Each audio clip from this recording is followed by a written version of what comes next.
It is time. One of the most anticipated figures from Series 5. This is the World of Halo ODST. I did end up being very lucky acquiring this figure. This was imported from Canada thanks to my really good friend Kelsey and her other friend Danielle. She ended up finding this at a Walmart out where they live in Canada. So here is the back of the packaging. For those of you that don't know, this is the rest of the wave that's released in Series 5. I've already reviewed Master Chief and Sergeant Johnson, so be sure to check out those videos. Now this ODST figure should not be confused with our rookie drop pod figure. Those are two different figures, but we will do a comparison later. Here is an in-box look of how this ODST is displayed, and you can see it also comes with a base plate. Here is the barcode and the Target DPCI for this figure. Now, this was on the Target app, never went live, but here's the DPCI just in case this does hit Target stores.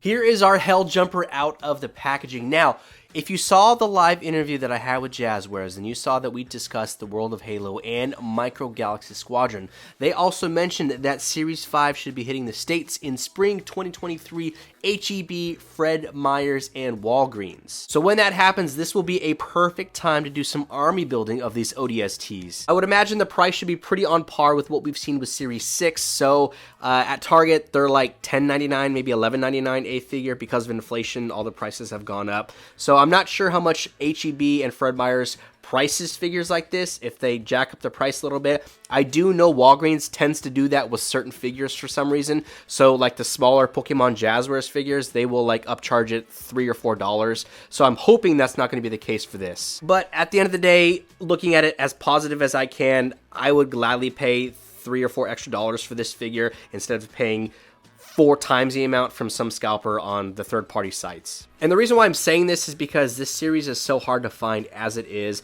It's not like I could just go to Target or Walmart or wherever and not have to pay a few dollars extra at Walgreens, but if it came down to it, I don't mind doing that. Here is a close-up of our ODST out of the packaging. So far, I'm pretty impressed with what I see. The paint applications look great. The figure feels nice and sturdy. I don't have any overly loose joints. You can see I attached the battle rifle to the back. You can also take the battle rifle off like we've seen with the rest of our figures, and we can place another weapon on there if we want. Let's take an even closer look at our ODST. Now, when I zoom into this chest rig, you can see on the left-hand side we have a UNSC logo, but on the right-hand side we have a Japanese or Chinese type of writing with like a little moon there. Now, I looked it up on Halopedia because I wasn't quite sure, but it translates Chinese. It translates to complete badass. And I think that's just such an awesome little detail that they put within this figure. I mean, look how small these logos are. I mean, there's a lot of room for error to mess these up, and it actually looks like really solid detail there. So, bravo to the Jazwares team for being able to execute that. Moving down from there, you can see the torso rig. There's like a utility belt, some hip armor pieces, paint applications look great, and honestly, the sculpting on this is just fantastic. They just do such a good job to these sculpts. Like I said earlier in the video, this figure feels nice and sturdy. I have nothing that's overly loose and nothing that wants to pop out of place, so that is great. That makes me really happy. That is my biggest pet peeve, is overly loose joints, and this one doesn't have it. Articulation should be pretty identical to our ODST rookie. The head will allow us to look downwards, and then we can also look upwards. The neck itself is on a swivel. We can spin this all the way around. At the shoulders, we have hinges and swivels, so we can bring both shoulders up about that high before the armor piece gets in the way, and then we can also take the shoulder and rotate the arm all the way around. If you wanted added range of motion there, you could take this armor piece and lift it up just a smidge. I wouldn't force it because it's probably glued to this bicep, so it'd probably break off if you forced it too much, but that'll give you a good 90 degrees. The elbow joint has the same type of treatment, but if you look closely, there is a cutout at the forearm, so that leads me to believe we're going to have a good 90-degree range of motion there. And just as I suspected, we have great flexion here at the elbows, so we're looking at about 90 degrees, maybe slightly under, but this is far better than what we've seen with Johnson. So I'm just going to show you a quick comparison with the rookie. So you can see at that top of the forearm, both of them have a little bit of a cutout or a divot, so that's going to allow that great flexion there. So rookie has good 90 degrees, and then our ODST Series 5 is slightly under, but we can basically get it as close to 90 degrees as possible. And then from there, we can spin the arm around. The wrists also have a hinge and swivel, so we can flex them forwards and backwards, and then we can also spin them around. When it comes to the torso, it's pretty standard with what we've already seen, so we can flex them backwards and then a little bit forwards, and then from side to side, just some slight twisting motion, nothing crazy. At the hips, ball joints, so same thing like I did at the shoulder piece. I'm just going to show you how it looks if I didn't really put a whole lot of pressure on these hip plates. But that's about as far range of motion as he could probably split. So since this is a softer type of plastic, you can fold it up a little bit. I wouldn't put too much pressure on it as well because it's, again, probably glued. But by doing so, you can have added range of motion there. And then from there, we can rotate the legs inwards with a great amount of motion, and then we can rotate them outwards as well.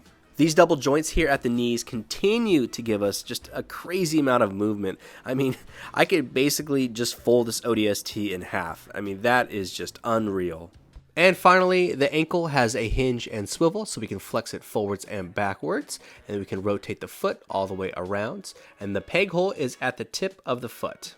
Now let's do some comparisons. Here is our ODST Rookie from the Drop Pod set, standing next to our Series 5 ODST. They are the same height with some similarities and also major differences. The Rookie has a lot more going on as far as armor goes. Here is the backhand side showing more differences between them. Now the ODST Rookie does come with a pack. I took that off and you can place that on the Series 5 ODST.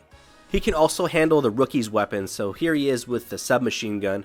And here is the M6C. You can also take the sub and place it on his back. So this is something I've been really looking forward to. I bought an extra drop pod for the special occasion that I would be getting a Series 5 ODST. In a perfect world, I would love to have probably at least 5 ODSTs and drop pods to accompany them. If you want to purchase one of these drop pods, I will have the link in my description below. They're on Amazon and they're slated to hit Target stores as well. Additionally, if you haven't seen that unboxing and review of the ODST Rookie drop pod video that I did, I would highly recommend checking that one out.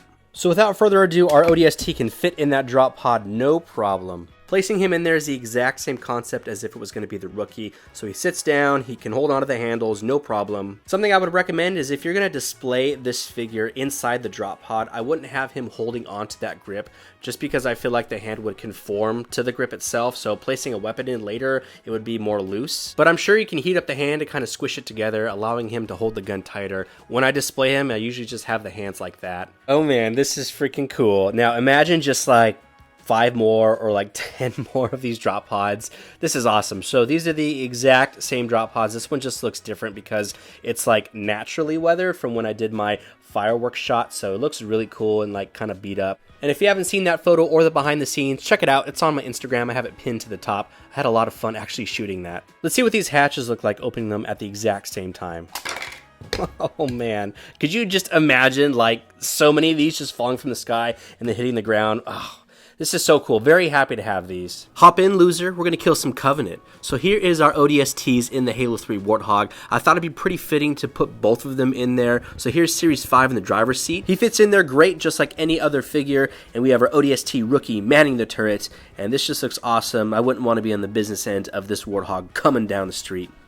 Here they are again, but I swapped their positions. We have the Rookie at their driver's seat and our Series 5 ODST manning that turret. So that was a lot of fun. I think the next best thing would be to put Master Chief, Halo 3, next to our ODST. And of course, we got to put Spartan Buck next to our ODST since Buck is still an ODST at heart. My final thoughts on the world of Halo Series 5 ODST. This is probably the best figure we have from Series 5 so far, which is very important because this is one of the more sought after figures in this wave. I don't really have anything negative to say about this figure. I mean, it's really great. The articulation is there. My joints were nice and stiff. I would say the only drawback we really have is availability. So a figure like this, as popular as it is, we need to see like massive amounts of these hit the States and everywhere else because this is a key army building figure. It has great playability. It can fit in all the areas of the Warthog, and obviously it fits in the drop pod no problem. Aside from just having this figure, the articulation and the stiffness of the joints, I think my favorite aspect is those little decals on the chest plate. I mean, they're so small, there's a lot of room for error, but they were able to execute that very well. This is a figure you're definitely going to want to have in your collection, hands down. But that's it, everyone. I hope you enjoyed this video. I hope it was helpful for you. Again, be on the lookout. Spring of 2023, these should be hitting HEB, Walgreens, and Fred Meyers. Hopefully, our UK friends will be seeing these as well. Be sure to follow me on Instagram, where I do toy photography, toy videos, toy hunts, toy deals, and all things toy related. Link in the description below. Be sure to like and subscribe. It is free, and we will see y'all in the next video.